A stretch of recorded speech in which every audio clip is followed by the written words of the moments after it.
Warning: this episode of the GeekZip podcast contains several spoilers for films currently in theaters. The GeekZip podcast always asks that you avoid revealing spoilers through social media or other means. Please listen at your own risk.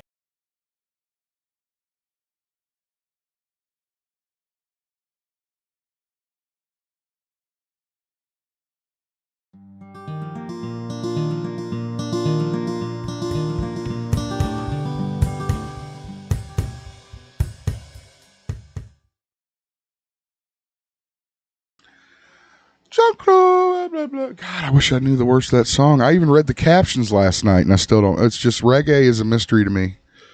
You know? You may need to turn it off and re-enable iTunes Match. How? How do I do that? Christian's upset about his phone. He's trying to pull up a song for me. He claims that he has all this reggae music on his phone. Scroll to the bottom of the store menu. So he's otherwise occupied right now. Well, I pay money for this, and it should be on there.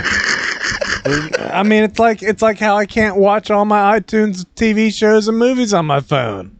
I don't know why it's so difficult. You'd think it would be integrated. Just to piss you off. That's why. You'd think.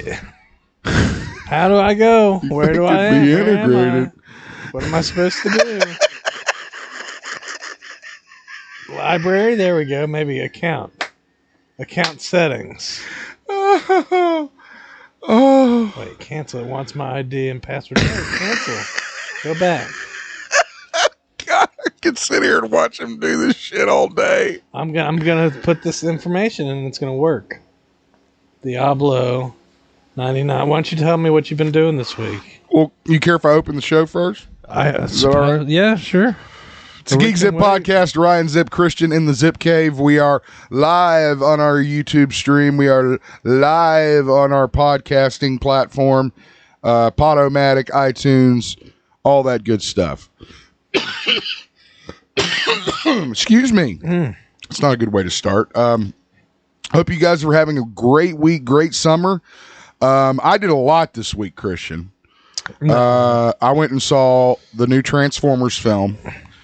And went and saw The Flash. Oh, yeah? You didn't tell me about the Transformers. Yeah, I went and saw Rise of the Beast. So we're going to talk about that during this show. Also, don't forget, we need your support. Head on over to podomatic.com, PODOMATIC.com /GeekZip podcast. Do you like how I put the little thing above my pictures? I was wrong. Oh, you were wrong? Apparently, my iTunes Match expired April 10th. Oh, so you didn't pay your bill. I guess so. Okay. Well, you owe Apple an apology.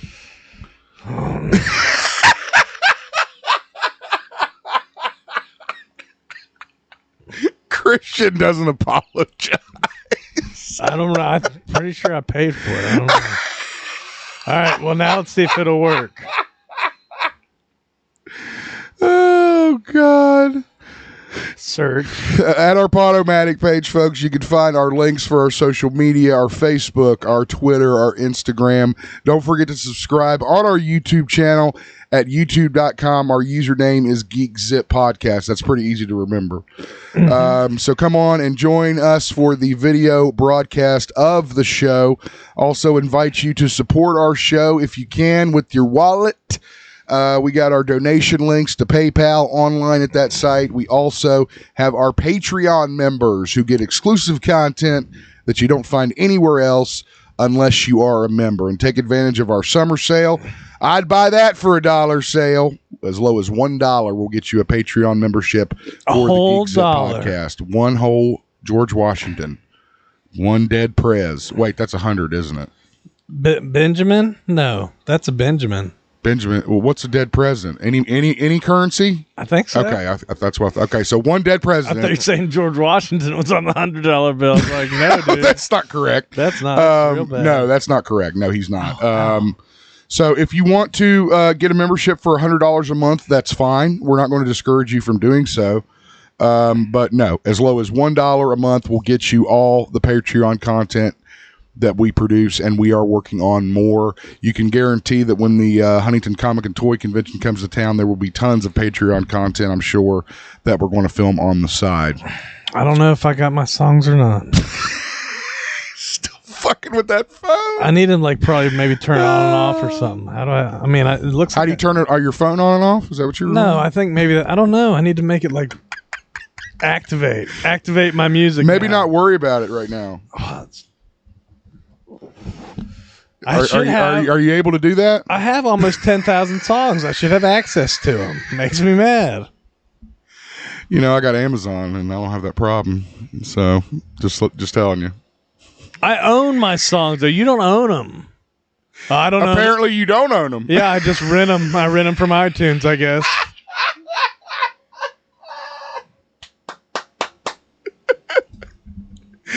Oh, God. Well, I guess we had some... Are they both comic deaths, or who's the other death? Huh? They weren't both? No, the other was the author. Now, hold up. You're getting ahead of yourself. I didn't know where we were at. I was lost. You're just swimming in a sea of anger. Okay? You just need to take a step back. Let me get a sip of my Mountain Dew. What are you watching this week? Let's get into the show. Who died?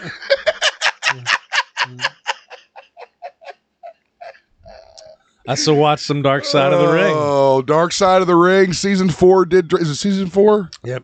Did drop.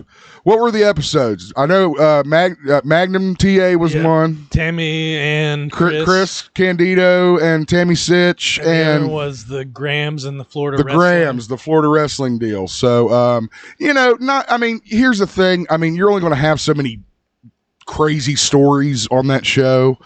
I don't think they're as crazy as the ones in previous seasons. Sure. Of course, these are also wrestlers that I know very little about. Yeah. I know very little about Magnum TA.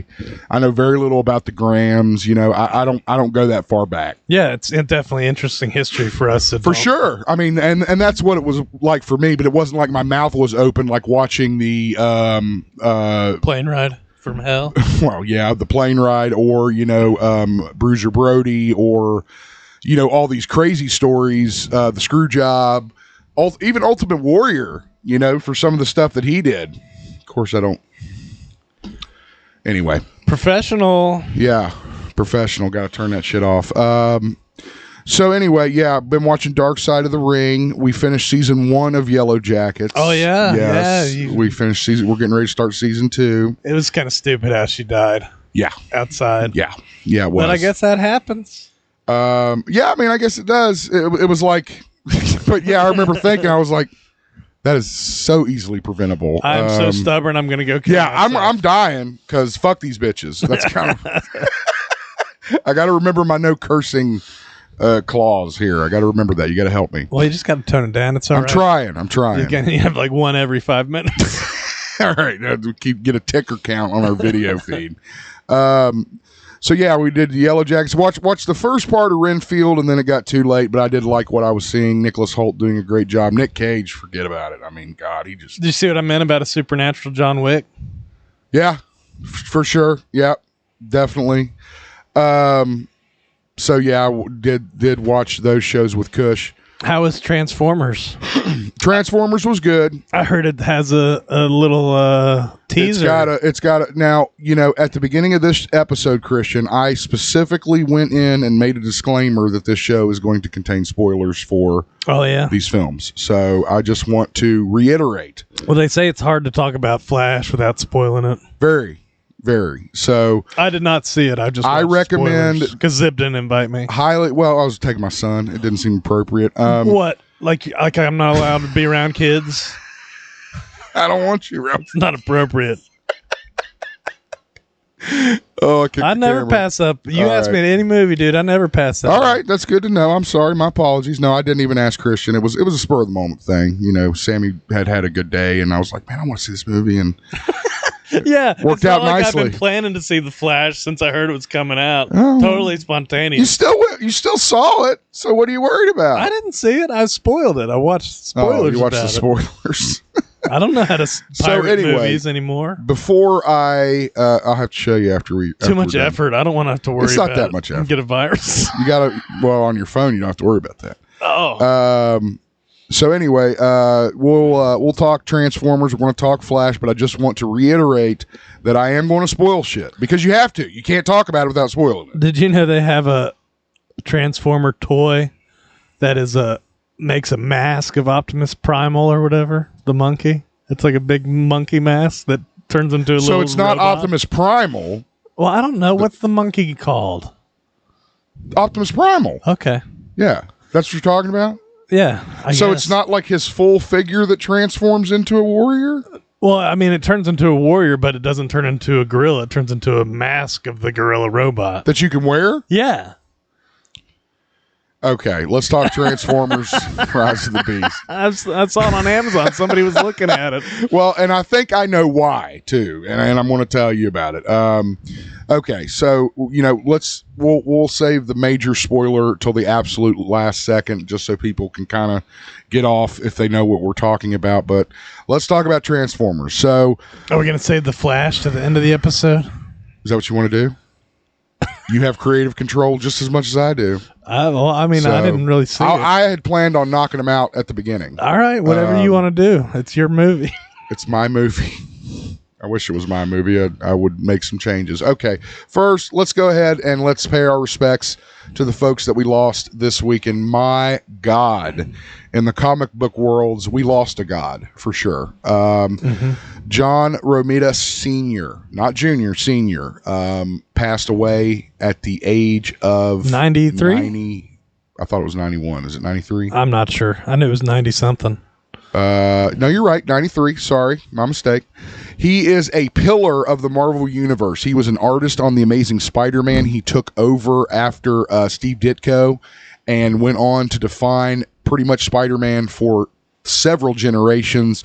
Also introducing the Mary Jane Watson character to the world and inking the wedding issue of Spider-Man and Mary Jane. Just an incredible legend. Now his son, John Romita Jr., is in comics and does do a great job. But as you can see, just a lot of love for John this past week from everybody, from Kevin Feige to all the way down to some of the artists that we've worked with. And you could just see some of his art. We're looking at it here on the YouTube feed. Just incredible. And really, if you think about it, these are some of the most iconic covers in Spider-Man history. I know this one in particular is iconic and worth I like that hundreds of thousands. That one beside it's cool. This one is the one where he quits being Spider-Man, kind of the plot point from Spider-Man 2 with Tobey Maguire, where he kind of hangs it up and quits. And then, of course, where as he I thinks mentioned, he has to choose between. Yeah, he's got to choose between, so he decides to be Peter Parker, and that ends up costing him dearly. I'm not going to spoil anything. Until he realizes he can be both, because he is both. He is both. He is Spider-Man Peter Parker. And then right here, the giant-sized annual wedding issue of Spider-Man and Mary Jane Watson with the Avengers on one side, the Sinister Six on the other, and Spidey and Mary Jane in the middle. He did also work on Fantastic Four. I mean, this guy worked on everything. So, again, it's just an incredible loss to the Marvel world. We give our warmest, heartfelt sorrow to his family, his son. I mean, God, his son must be hurting bad. I mean, because John was a hero to a lot of people, and we will certainly miss him. A loss of a legend for sure. Cormac McCarthy, who, if you don't know, was the author of No Country for Old Men, one of my favorite movies of all time. He also wrote The Road, which was recently adapted to screen, starring Viggo Mortensen. Died at 89. I watched No Country for Old Men, too. You watched The Road? Yeah. How is it? It's good. Yeah? Depressing. But well, I guess that's his theme. I guess that's what he works with, apparently, because No Country for Old Men certainly wasn't a love story. No, I love No Country for Old Men. Of course, a lot of that, I'm sure, is the Coen brother. It's like, or is that who did the Coen? Yeah, I think so. And the way they filmed it, and of course, the amazing job from the cast, Josh Brolin and what's his name? Yeah, what's his name? I don't know. Shit. He had the bad. Why do I always forget? Yeah, he had the bad. Everybody knows who I'm talking about. The cattle gun thing. Yeah, that shot the air to through the skull. I love that movie. I don't know if that was and in the book. Flipped the coin and Javier Bardem. There you go. Good man. All right. That's why I got him on the show, people, because he's got that brain. All right. So all of our best going out to those folks. You know, again, huge losses in the art community this week with those two. Must have lived some amazing lives, though. No shit. No shit. All right, let's get into the show and let's start off with Transformers, okay? All right. Let's save the Flash. I have a little brief story here, but it has nothing to do with... What was the last Transformers movie you saw before this one? Did you see Bumblebee? No, I did not watch Bumblebee. I watched the Cybertron part of Bumblebee. And then, for whatever, either I quit watching it or had to do something, but for whatever reason, I don't remember anything after that. And love that. I was like, wow, that's what the fucking Transformers movie should have been. And, the fact that it was just starting and then I have to sit there for like an hour and 20 minutes and watch the rest of it, I was just kind of like, well, I think I've seen the best part of the movie. I think some people were saying that it was pretty good. Bumblebee, yeah, a lot of people like Bumblebee, and said it was more along the lines of what they thought the Transformers franchise should have been doing with film. I read that this one was kind of in line with that. Like, it was pretty good too. It was. It took some liberties, some big liberties. What do you mean? Well, Megatron wasn't the thing that you wanted him to be? No, he wasn't. No, we saw no purple dinosaur Megatron. I remember and I was very upset. You were like, I want to see it. I haven't seen the villain is actually Scourge, which is a fucking... If I recall, he was a Decepticon, but now they're called something else because they serve Omnicron, who's the planet eater. Oh, yeah, that's right. The planet was supposed to be in the movie. Yeah. So, so they took aspects from different properties. They took aspects from the G1 Transformers cartoon. They took aspects from the movie, the animated film, and then they took aspects from the Beast Wars show. Kind of like mixed it up. Kind of like Flash did too, right? Very similar, yeah. So it wasn't Flashpoint, but it's like right as close as they could get it. A good mix of everything. Personally, I don't know if you do a Transformers movie right, you shouldn't have to mix everything up like that. I mean. But there's been 6 of them, so I it's just take the best. To answer your question, I think the last one I saw was the Last Night. That was the one with the Dinobots, right? I can't. The Dinobots one was the last one I saw. If that was the last one, then I think that was the last one I saw, and I hated it. Yeah. It was terrible, and I remember Optimus Prime was evil in one of them, and I think that was the one I didn't even watch. I was like, well, now they're just fucking reaching. Transformers, God, I love watching Transformers movies. I know they're Michael Bay and everybody hates on Michael Bay. Didn't this one have some cool transformations? CGI was pretty good in this one. Oh, yeah. Yeah. But I've always thought it was good. So, I don't know. It was always a little out of hand in those earlier ones. There's too many moving parts. Well, Michael Bay, he's going to zoom in on the actual, but this one, there are quicker transformations. Oh, yeah. Where they're transformed and they're fighting. Whereas with Michael Bay's, they'd have to fucking, roll around on the ground a couple times to transform. It's like you're doing the Matrix. They had to do the Matrix to transform. I'm going to fuck up the recording if I go back too far. So anyway, I did enjoy it. There were aspects of it I didn't like. At one point, Mirage gives one of the humans some handheld blaster that he's able to use, which I was like, okay, I can see where they might have handheld weapons or it'd be like a pocket knife or something. But then when Mirage dies... No. I heard he was such a cool guy. He was a cool character, and I liked it. But then Mirage turned into some sort of fucking mech suit that the human wore and fought Scourge with Optimus Prime, and you're talking Optimus Prime and a human. I mean, it's not like he grew in size when he put this mech suit on. No, it's like a Gundam or something. Yeah. So anyway, that was kind of stupid, and I was like, wow, how unnecessary is that? I mean, can you not just have Optimus Prime fight the fucking guy? I mean, or... Optimus and Maximal, fight them. Hey, it does kind of make sense, though, if this... They didn't even really fight together. I just meant the humans crossover. Yes, so I'm leading up to that. Right, I'm leading up to that. So, yeah, I should have said, at first, I was like, oh my God, this is fucking... I mean, why are you doing this? This makes no sense, blah, blah, blah, blah, blah. Maximals, best thing about that movie. Was Easy. there a scorpion? Scorpionox came out at the end as kind of a, I don't want to say Easter egg because he was meant to be like a foot soldier. Was there a cheetah one? Yep. So I'm trying to think. We had the rhino. I saw the rhino, the cheetah, the owl. I don't remember an owl. I don't know if I think there was something. I'm flying, sure there was a bird. I can't remember. Yeah, there was a bird of some sort. What'd I say? The cheetah, the rhino. The rhino, and I didn't see the hornet. Waspinator? Waspinator wasn't in it. I was kind of bummed about that. Waspinator. So yeah, but then they had Ironhide. So it's like they mixed a bunch of different shit together, and the common everyday Transformers fan is going to fanboy out about that. But for me, I was just like, well, but then I miss this guy. It's like you have this Optimus Prime on our screen. Well, then I miss Megatron with the fucking big handgun, right? Or the big hand cannon, whatever. So, but a solid movie, and definitely a solid start, which led up to the major Easter egg at the end of the film. Mm-hmm. Who was the actor? Oh, I don't know. God, it was somebody I know, somebody we know, somebody older. God, why do I want to say it was Woody Harrelson? Apparently he was undercover the whole time. He was undercover the whole time, and they knew who. And so, as it turns out, and this has been a rumor for a few years now. I think I mentioned it. I think you did. At some point you did. I'm pretty sure, but I called it. The Transformers property is owned by Hasbro, the toy company. Mm-hmm. They also own the rights to other toy properties.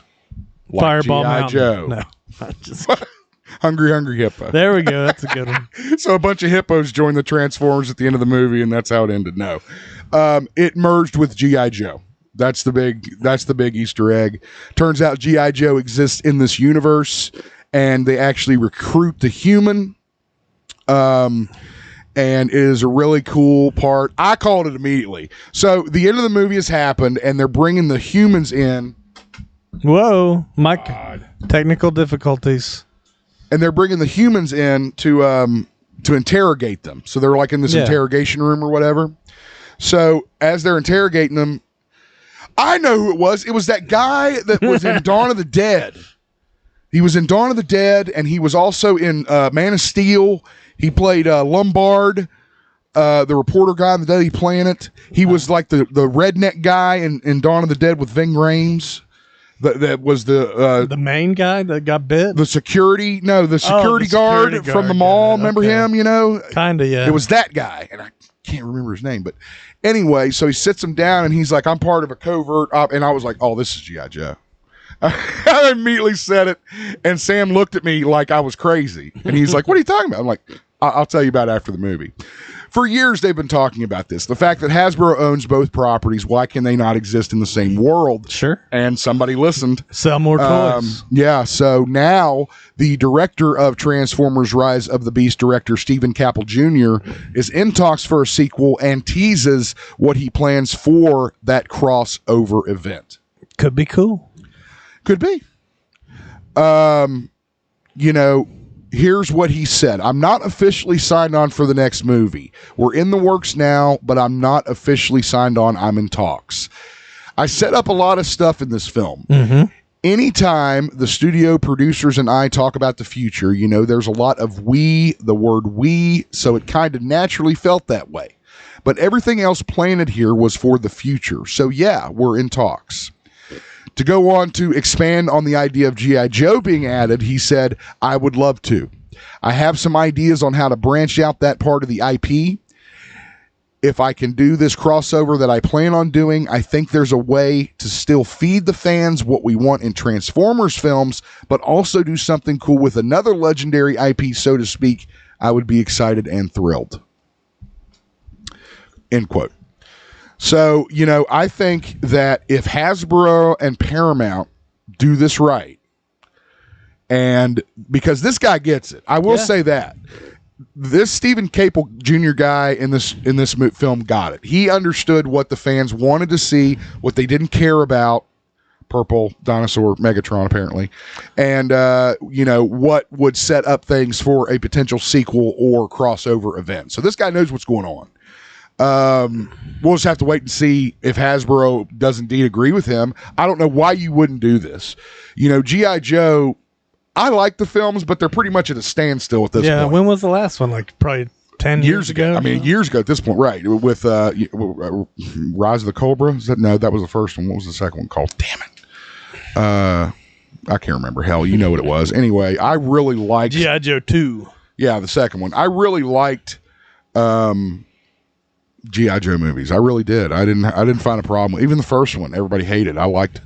how do you make a G.I. Joe fucking movie? I think they did a great job with what they had to work with. I'll tell you that much. Take the people and smash them together. That's it. It's not hard. You got it. It's not hard.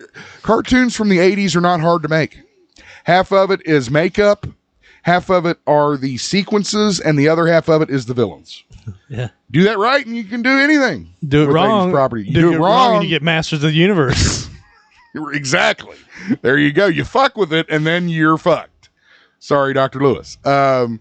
So anyway, but I would go see the film. It was really fun. Sammy Zee loved it. He was so high, and it's very nostalgic to see your kid watching the Maximals, transform, and like you did when you were a kid getting up for school. But it was horrible computer graphics. Cutting edge, you mean? If you say so.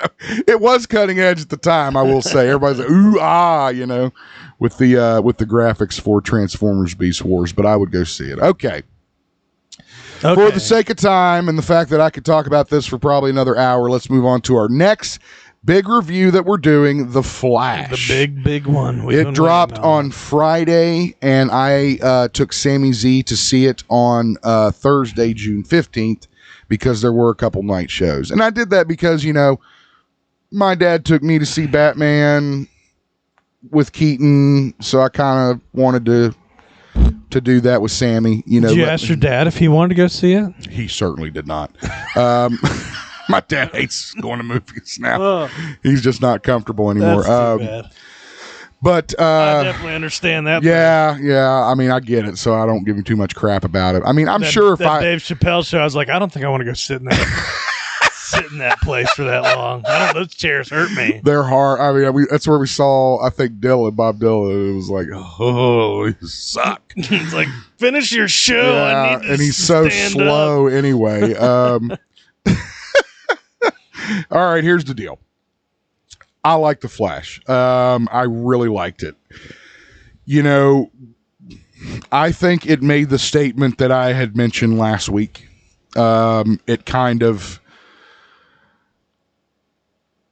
It surprised me in that it didn't wrap up really anything from the Snyderverse. It kind of left it open. I don't know if that was on purpose or not. There are Easter eggs, so stay for the end credits. It's nothing really. It's another cameo. But let's talk about it. So, first of all, Michael Keaton. Oh my God, dude. I mean, I would watch a Batman 3 a million times if he signed on to do it and did it again. And I mean, he barely fucking moved in that movie. I mean, it was all stunt actors, right? He dies, though. He dies, yes, and I cried. Doesn't he die a lot? He dies a lot. A lot? Oh, gosh.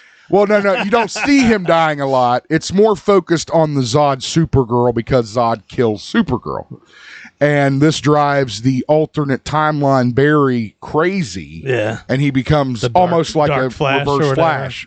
That's what they're calling him. It's reverse Flash. It's Eobard Thawne, okay? So again, this goes more to the point of the fact that they were trying to get as close to a Flashpoint story as they could. Yeah. Of course, you can't do because if you did a full Flashpoint story, you guys, if you have not read that book, then you have no idea the scale you're talking about for Flashpoint. Well, I think I read something where the director also said he didn't want to tell the same story because you already know it. Right. I do. I know the story of Flashpoint, and I know what happens, and this was not like Flashpoint. This was different, but it had that feel. And it used one thing I can say is, the design visually of the time travel could have been better. Oh, the sphere thing or whatever? Yeah, I was kind of like, I know why they did it, because, meant to represent different worlds, what have you. Well, they even talk about the different colors of the Speed Force and how that represents that too, stuff. right? So, but that's in the book. They talk about the Speed Force and how it looks and what the color, because Barry's asked to describe it at one point. Well, I meant like the color he gives off when he's using the Speed Force. That's what I'm saying, okay. right? Yeah, the blue, the yellow, it indicates the amount of speed. I don't even know how you measure it. There's purple, yellow, and blue, right? There's a lot. Yeah, there's a lot. At least in this movie. In this movie, right. So I tell you, there were a lot of scenes. How do you like Ezra and Ezra? They did good. They did a great job. It's nice to call them they, because it makes sense now. There's two of them. Yeah. Oh, well, I was actually calling them they because he prefers it, but still. But no, they prefer it. My bad. They were funny. They were charming. They didn't seem very neurotic, which I was really afraid of. Because I didn't like his portrayal in fucking when just being annoying. Yeah, just kind of being. Yeah, they actually grow up a lot, and you kind of see that. So I think they did a great job. I would not mind seeing them again. They poke fun at themselves a lot, which was hilarious. Like the way that he runs when he's the Flash. They actually make a joke about that in the movie after. So he loses his speed and tries to run, and he's running like he does in slow motion. If you ever seen him run in that CGI fast mode. How did the CGI look He ran around the room. I mean, how did the CGI look goofy? Because it wasn't sharp. I understand why it wasn't sharp. To be. They say they meant it to look like that. It was just out wacky. Of focus? No, it was wacky. It was goofy. It was like you saw their faces and you saw.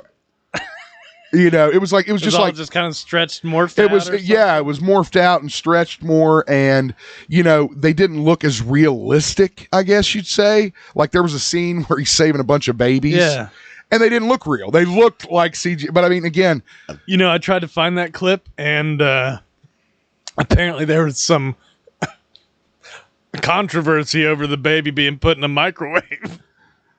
I was like, I can't believe we have to explain. I can't believe people have written articles about how outraged they are over this scene. We have to explain this now, okay? So the entire side of a hospital has collapsed. Yeah. And the infant, what do they call it? The maternity ward. The maternity ward was a part of this. And all of these babies who are in the little incubator things, much like in Spider-Man 3 with Gwen Stacy, they slid down the floor and out the window. So Flash is now has about 7 or 8 babies that he has to save, in addition to the nurse that was in the room and a fucking seeing eye dog that came out of nowhere, which I hadn't seen before, but I wasn't really looking. I didn't know about the dog part. Like I said, I couldn't find. The dog is a big part of the credits. I couldn't find a clip of the scene. The dog is a big part of the credits. They show his mouth and cool. He's doing this in the credits. So anyway, and you got to think it was almost like a scene like the Quicksilver scene in X-Men, where he's trying to anticipate where they land and land them safely. Mm-hmm. There's one baby that is headed straight toward some oxygen tank or something that is spewing fire. Yeah. So in order to protect the baby while saving the other ones, Barry sees a microwave floating in the air. So he takes the baby, carefully places it in the microwave, closes the lid. It actually shows the flame hitting the microwave. Oh my God. The baby is nice and they fine. The baby. There's no power to the microwave. Okay. And then he catches it at the bottom on a gurney with the other babies, and it's kind of a joke because they open the microwave door and the baby's laughing and having a great time. Know how many people are going to try putting their baby in a microwave after watching Do not put your babies in a microwave. Not even unplugged ones. Okay? It's not Don't put cool. your baby in anything. Except baby stuff. Right. Diapers. I can't believe this is the kind of world where we have to say shit like that. Yeah, dude, I thought it was so funny that people were writing headlines about it. I didn't know they were writing about it. That's insane. My God. It's clearly a joke. Oh, God. I mean, I'm never going to get over society, I don't think. I'll tell you.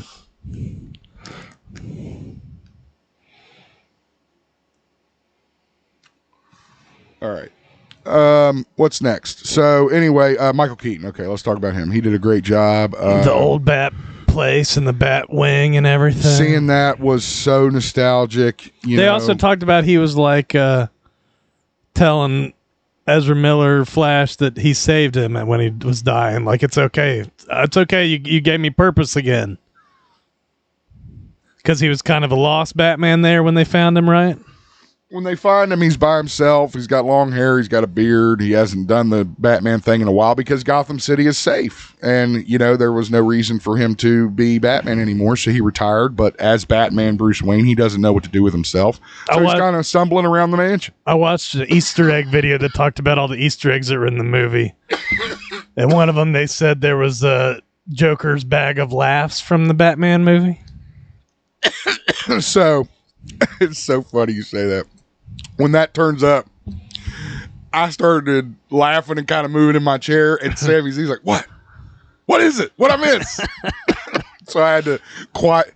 That's Jack Nicholson's laugh bag from the Tim Burton movie, and Sammy's like, "Oh yeah," So anyway, there's a lot of that shit. Easter. The same kitchen they sat in, the dining room. Speaking of, they sit in the one scene where it's got like everybody and Nicolas Cage even. Okay, let's talk about that fucking scene, because that's the scene where I was literally bawling. Oh yeah. Okay, bawling.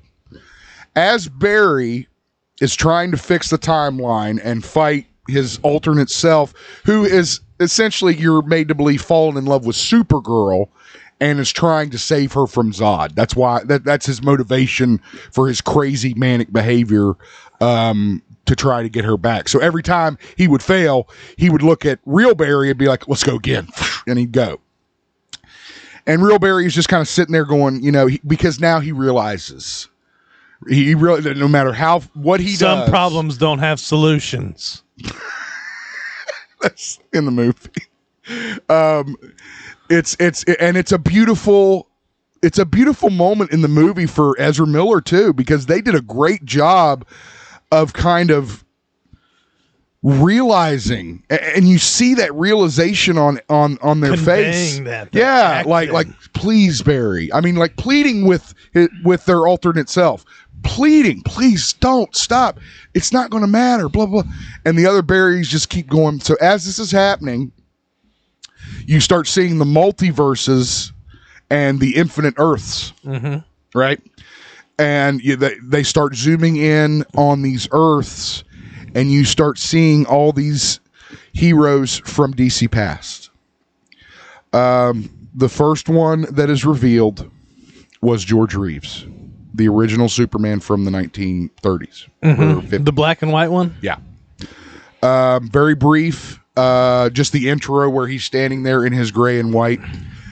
Then, after the George world, we go to this other world that's blue. And I'm wondering, well, who's this going to be? And it is the top of a building. So I'm like, kind of know who this is going to be. It's a CGI Christopher Reeve as Superman. He flies and he lands on top of the building, followed closely behind by a CGI Helen Slater as Supergirl. And they hadn't been on screen before together. They were supposed to be, but he backed out. He backed out, and then he passed away, and there was nothing, So that I fucking lost it. Lost it. Because you never thought that you'd ever see that man in that suit again, in any capacity. And it's amazing what they can do. Oh my God. That was the first time. Now that shit did not look fucking weird. Good. Okay. He looked like he was fucking standing there. So at this point, Sammy's kind of staring at me. You okay, Dad? Because I am and then they show Adam West and show him and him running through it. And then which I think was the biggest surprise for me, is they took some of the concept designs from the abandoned Tim Burton Superman film. With Nicolas Cage. With Nick Cage. As Superman. And they made a sequence with him as Superman in it and shot a scene in it. like that existed in another world. That blew me away. I was like, holy shit, that's crazy. That's actually going that's something that's never even been on screen. That's just kind of talked about and whispered about in geek communities, you know? It's cool how it's like in this multiverse it actually happened. It happened, right? So that opens the door for a lot of things, right? And then let's see. Gal Gadot does appear as Wonder Woman at the beginning. Cyborg does not appear. Aquaman does. Aquaman is the final Easter egg credit scene. Yeah. But do we know if they're in a different universe than the Snyderverse or not? The Batman cameo that everyone's talking about, and you'll see it online. If it hasn't been spoiled for you already, it probably will be very soon. I heard in the original cut that somebody watched it like a CinemaCon, it didn't show who it was. It just showed Barry going, "Who is that?" Well, that's probably on purpose. I know, but now I'm saying they changed it, and it actually is somebody. It shows you somebody. It is revealed that at the end of the film, Barry is going up to meet Bruce Wayne at a street corner. The car pulls up. Barry walks toward the car. We can kind of tell he's kind of looking strangely, like what the fuck, kind of like, who is that? And George Clooney gets out of the car. He goes, "I don't know you." For those of you that may not know, and I don't know why you wouldn't, but so Aquaman was in that universe? Yes. So Aquaman is Aquaman in this universe, but Bruce Wayne is not Bruce Wayne. Or Bruce Wayne is not played by Ben Affleck in this universe anymore. So it's not exactly the Snyderverse. I am assuming that if you assume that no events took place between the ending of the film and that Easter egg, like he didn't change something real quick and then come back, yes. I don't know what happened in that time, because it's like that's daytime and then it cuts to night, and it seems like a lot of time has passed. So I don't know. Gotcha. That could be something that we see later. Be the right? Batman. I don't know. That's what you're not sure about. That's what I'm not sure about. I'm sure that it's Bruce Wayne, because as he gets out of the car, the paparazzi's there, and he's got the car that Ben Affleck had driven prior in the film. How'd you like Affleck in the film? He's great. God damn. I every time I see him. That's the Batman movie I wanted. And we all know this. I've said this 1,000 times. I did not want the fucking origin story. I did not want him still wondering if what he was doing, blah, blah, blah, blah, blah. I wanted him into it. Yeah. I wanted him grizzled and fucking ready to go. Confident. He already had all the gadgets. There was no fucking need for Lucius Fox because he already had everything he needed. That's the Batman film I wanted to see, and sadly we'll never get that. But I don't bitch about it. No. Because that's the way the world works. We don't get what we want.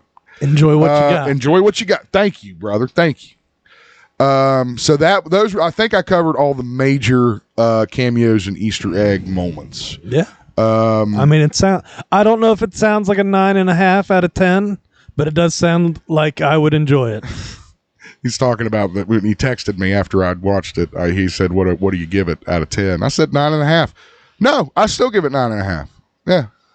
I do. I mean, I don't know what you would. You may be a bit biased, though. I don't know. Of course I'm biased. The fuck you talking about? Of course Mr. Bias over here. Yeah, I'm totally biased when it comes to Michael Keaton as Batman. I'd watch it. I'd say it's a 10 every time. 10.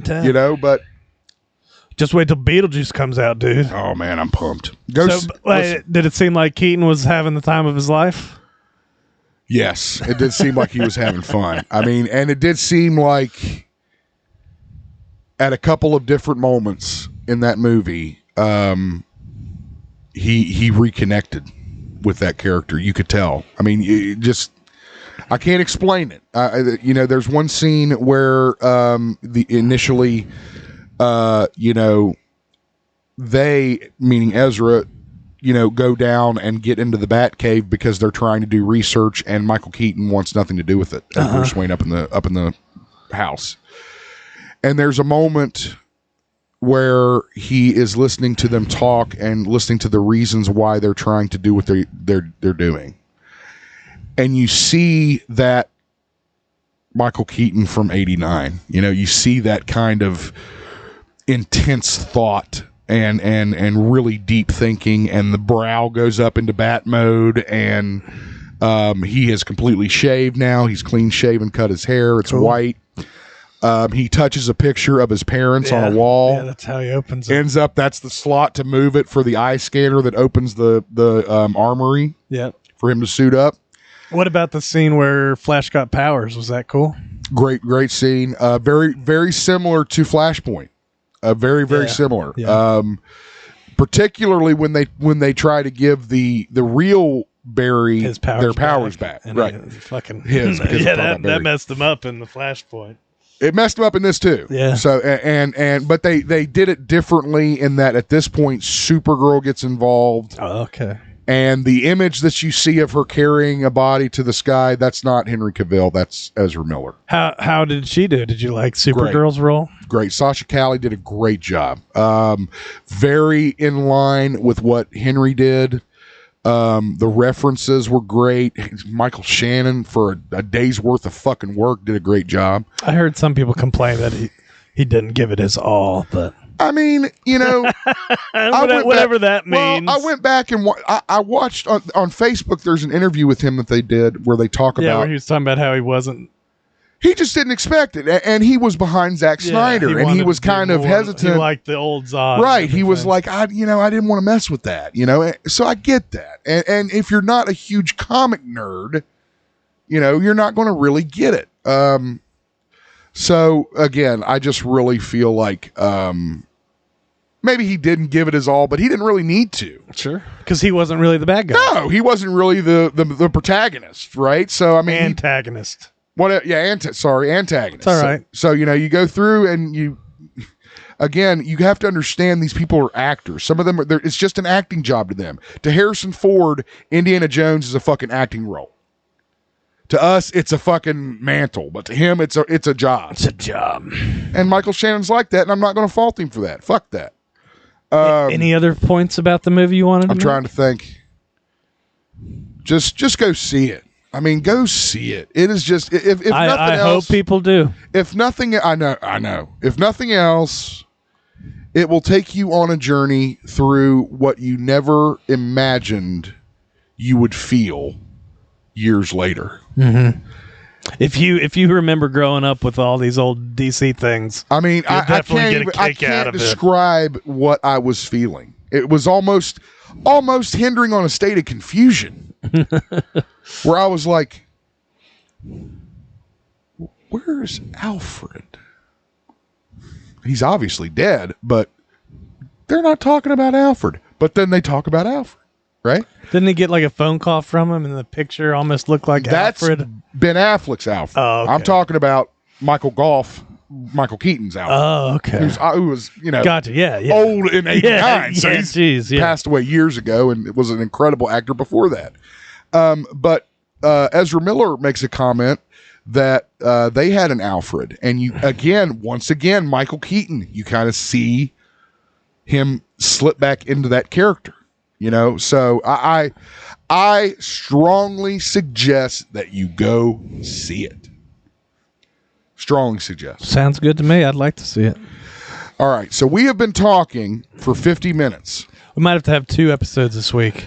Oh, God, I don't know if I can do another one today. I don't know. We'll see. Or just go through the news. I don't care. We'll just go through the news quickly. How about that one? Sure. So, like I said, go see The Flash. It's an incredible movie. It's a lot of fun. Your kids are going to love it. Andy Muschietti is now going to be directing Batman the Brave and the Bold. That has been confirmed. That's our actual next article that we're supposed to talk about as we run through the news quickly. And you think he can do it since you like The Flash? I mean, The Flash had that playful feel to it, so I don't know why you couldn't add that to a darker tone and make a Batman movie. Yeah, I think he could do well. Is this going to go over Batman's origin again? Well, according to what I've read, this is supposed to be more associated with the Dick Grayson, Damian Wayne timeline. Gotcha. And when Bruce is presumed dead and Dick Grayson has to take over the mantle of Batman, or Gotham City will tear itself apart. But I don't know. We'll have to see. We'll have to see. I don't know what story they're going to be using. But you're happy they're using Machete. I don't mind. Machete. Yeah, Machete. I don't mind. I guess his sister's like a producer too. Yep. She was on the credits. So James Gunn did the podcast with what's Michael his name? Rosenbaum. Michael Rosenbaum, who is a Lex I Luthor love on his, Smallville. Yeah, Lex Luthor on Smallville, the voice of the Flash and Justice League. Oh yeah. I love that podcast. I listen often, but James Gunn sat down for a full fucking. I guess they're friends. Sure. Really good friends, and they talked about everything from the differences between DCU and Marvel to Superman Legacy and what that meant for him and why he decided to take the role with Peter Safran. I highly recommend you listen to Michael's podcast. I mean, it was a really good episode. We'll share it on our page this week. I'll make sure to do that. But on the show, while interviewing, James Gunn confirmed that Blue Beetle is actually the first of his heroes that will debut in the Marvel Cinematic Universe. Now, this is tricky. Yeah, this is hard to understand. I had to think about this. Here is the quote from James Gunn, and it explains why it's so tricky. I mean, the first DCU character for sure is Blue Beetle, and the first full DCU movie is Superman Legacy. Now, because they had already started on the Blue Beetle before Gunn and them took over. I think that's what that means. is that how you perceive it? Okay. And whereas Superman hadn't been started at all until Gunn took over. So that's why it's the first. But you get my confusion. It's like it's very confusing. Blue Beetle is a film. So like if it's not a DCU film, then what the hell is it? Right? Yeah. Is it half Snyderverse, half this?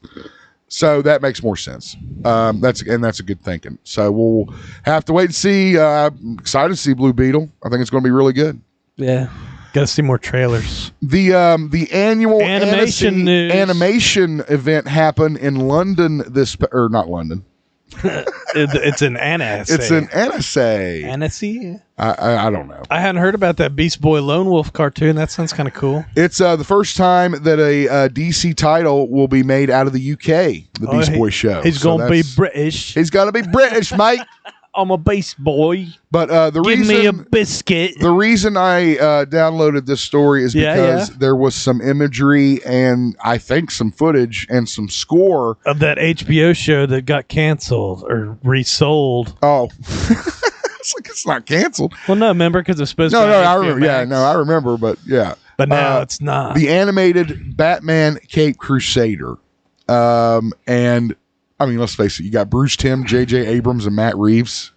You're telling me this is not going to be good? But what made me really excited is that they said that it's going to be more dark. Well, they said it's what Bruce Timm wanted to do with the animated series in the 90s, but couldn't because he was on Fox Kids. Yeah. And they also confirmed that it had a noir feel, which I was really hoping for. So again, I am so excited about this animated series. I think it's going to be the best one since Bruce Timm's series. And like I said, I think it's going to be what he originally wanted to do. A lot more of it. And I just can't wait to see it. It's going to be so good. I want to see a clip from it real bad. They need to just make it like Teen Titans Go. I'm just kidding. Just kidding. Are you fucking serious? Just move on. Are you fucking for real? No, I was just teasing you. Christian knows my hate for that fucking shit. All right. This surprised the shit out of me. I was like, wait, what? Superman and Lois, which we thought all the CW DC shows were done. We thought they were canceled and they were on the chopped off. Done. Here comes Superman and Lois with the announcement that they have been renewed for season 4. Now, here's the catch. And there is a catch. There is a catch. A lot of the cast that was present in the storylines for season 2 through 3 will not be in season 4. They are instead going to focus only on Lois and Clark, Lex Luthor as the villain. So, like, I don't know. Again, I don't watch the show, so I don't really know what. But again, they've got a teaser poster that was dropped. So again, I think they think that the Superman and Lois Superman is probably, out of everything out there, the closest to what Gunn's going to do. That's what I think. Who knows? We haven't seen the show. I don't know. Yeah. Let's talk a little bit of wrestling news before we get off here. Of course, Premieres Collision happened Saturday last weekend because we're airing Tuesday. Yeah. So I know. we don't know how it was. He's gonna talk, dude. He's gonna say some things on his mind. AEW star CM Punk had a ESPN interview that went viral last week where he discussed everything from the media scrum with the Young Bucks. It does sound like they are going to have like some stars on the one show and other stars on this show. It does look like they're going to separate, yes, which is stupid, and hopefully they'll realize that won't work very quickly. It depends, I think. It's a good chance to get new people out there, I mean, it's going to get stale unless they do rotation of the talent. We'll see. I mean, it gets stale quickly. I mean, they don't have that deep a roster. Yeah, they do. Really? Yeah. Okay. Well, maybe you're right. I don't know. So in the article, and I'm not going to go in and quote or anything for time's sake, but he just kind of trying to save face. He sees that he's been painted as the villain. He's like, what, man? I'm just standing up for myself. That's kind of the position that he's in. But I also think that he understands that he is the shit heel at this point, and that he's going to have to really bring it to get his image corrected. You know what I didn't realize after reading the article was like that he broke his ankle or whatever from jumping into the crowd. I didn't know that either. Yeah. I didn't really know that much about his injury at that media scrum event, whatever, Double or Nothing, I think it was. Yeah. Apparently, he had a broken fucking the muscle or whatever. Yeah, the muscle had torn in his bicep, tricep or something. And he's sitting there eating those things and doing all that. He's probably crazy pain, probably insane with pain. People impressed bugging him, dude. Insane with pain in the membrane.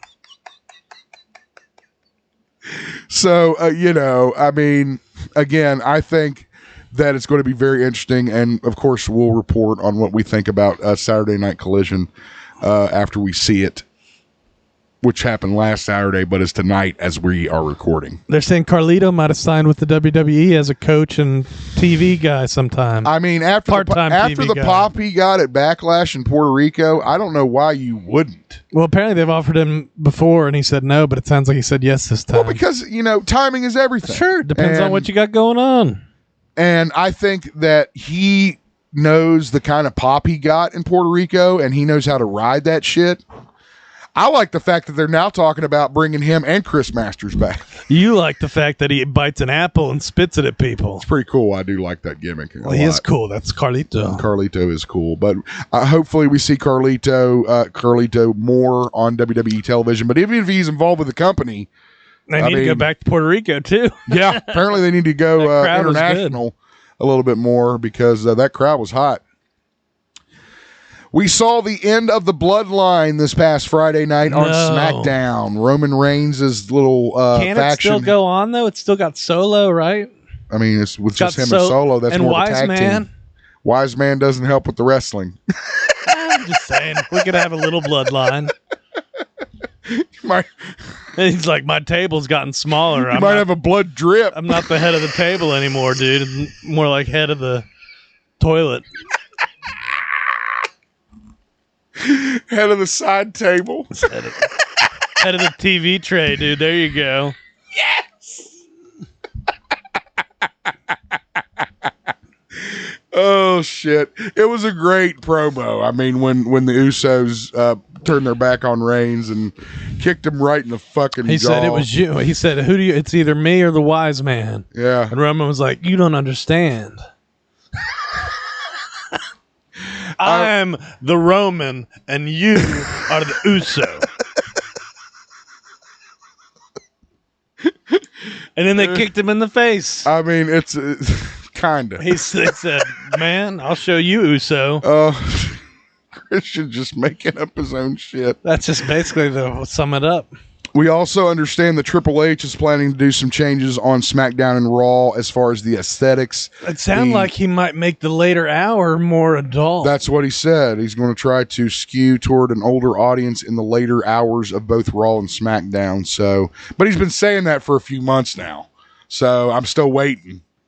You know, but anyway, I guess that exciting. Means more violence. I don't think they do sex stuff anymore. Well, I hope it means better fucking work is what I hope it means, and not so much just trying to grab fucking screams from the crowd. I'd like to see some fucking promo work. It'd be nice. Ooh.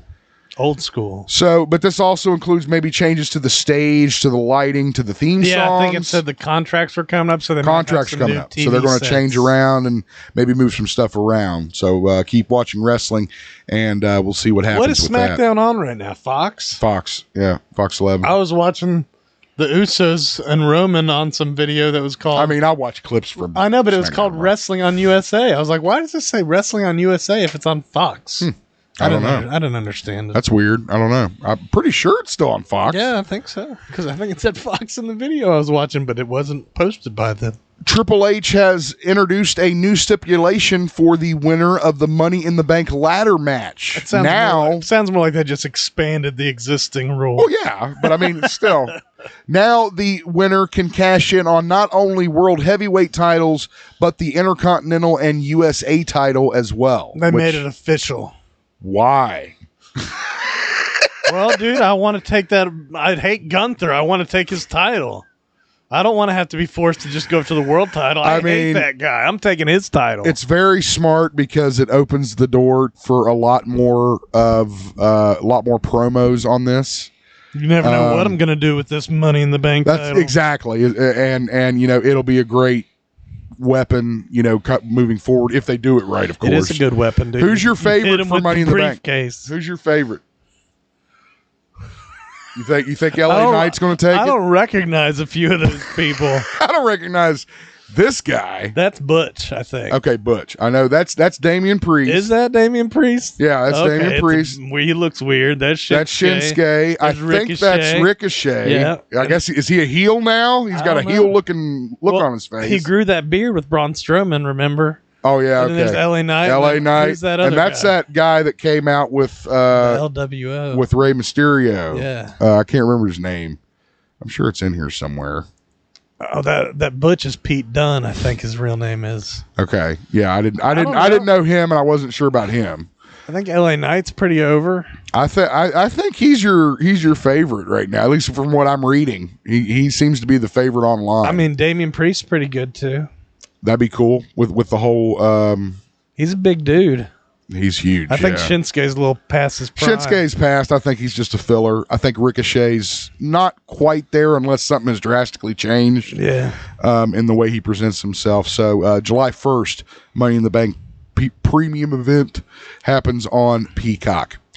Marvel's Spider-Man 2 is going to get is going to give a gift to the new Wolverine game coming out in the terms of the writers. It also revealed that it's going to have collectors and digital deluxe editions dropping on October 20th. We also got to see some box art and some screenshots from the game. He looks like he's fighting your favorite, Kraven. I like how Sony's like, Spider-Man belongs to us. We don't let him go on the other consoles at first. He's our exclusive. It's like, you guys are dicks. Well, I mean, it's money powerhouse. Go online. Well, I guess they want to make money selling the PlayStation. Exactly, right. It's all connected, bro. Well, I mean, you could make a lot of money selling it to Xbox owners, too. True. But then they want to buy our PlayStation. Yeah, they want to buy a PlayStation. Got to have that exclusivity. I'm pissed off because I won't be able to play it. I don't have a fucking PS5 and can't afford one. So anyway, we will keep you apprised on all the news that drops for the new Spider-Man video game. Blade is getting a new comic book, starting a new solo series of Killmonger. That's correct. I read your title as combined together. I was like, Blade gets a new name, Killmonger. What does that mean?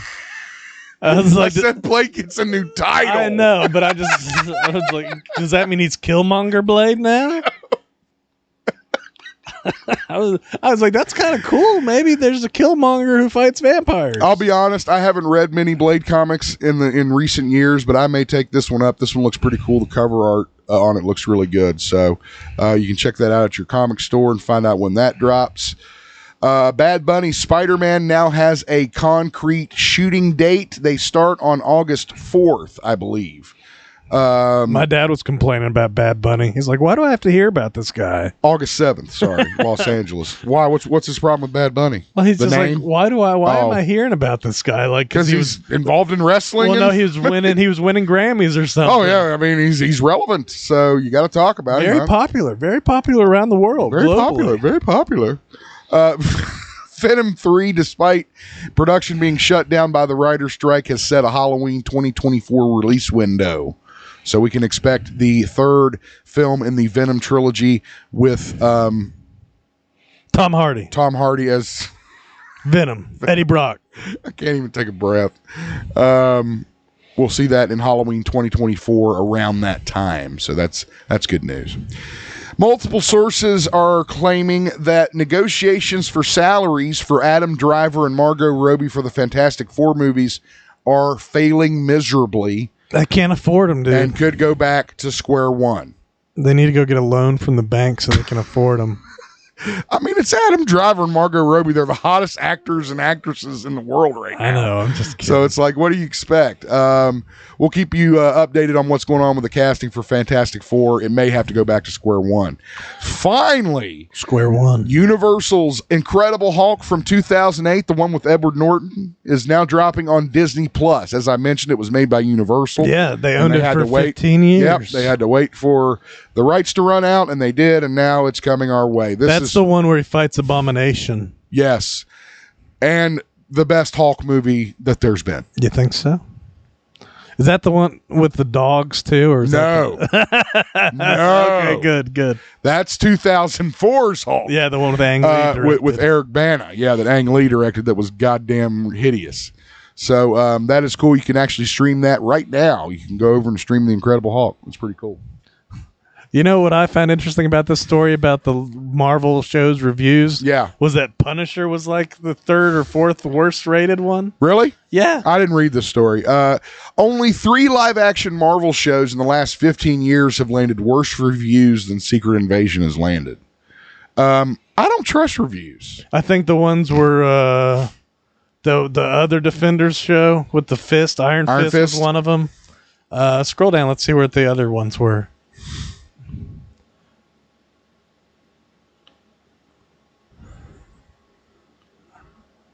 There we go. Iron Fist.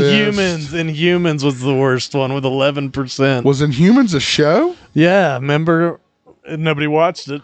It actually came out on IMAX for the first couple episodes. I don't even remember that coming out. Yeah, holy shit! I think it was on like a weird channel. No, anyway.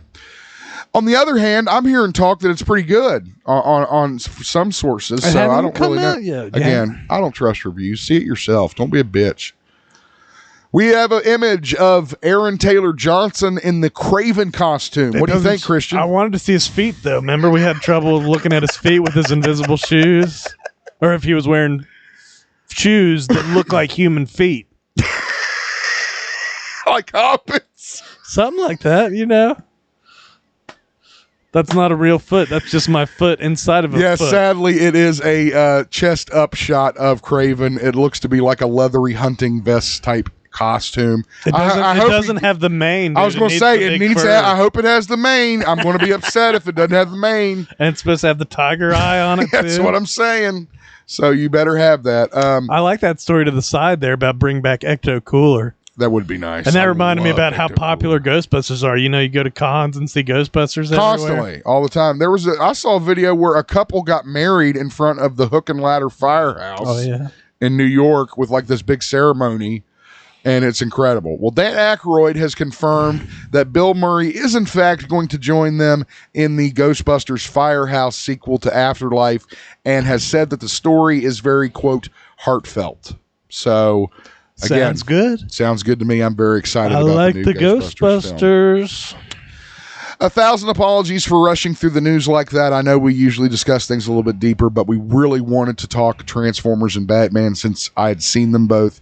Christian's seen some of both of them. So that's the end of our news. I think I did pretty good for not seeing them. You did good. You knew a lot. Let's get over to our events. Of course, we mentioned this last week. Want to mention it again. Tool is coming to town. They're going to be in Charleston at the Charleston Coliseum and Convention Center on November 4th. Tickets are on sale now. All Ticketmaster locations. Once again, Tool in concert. Always a good time and a good show. Those comments make it sound expensive, though.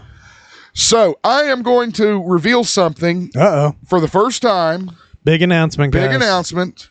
I am coming out of retirement and will be the ring announcer for this show. It is CCW's Red, White, and Bruised coming up July 8th. Ladies and gentlemen, he's back. At the American Legion, number 177 in Barbersville. And he's ready to rumble. Are you going to come watch me, Christian? Sure.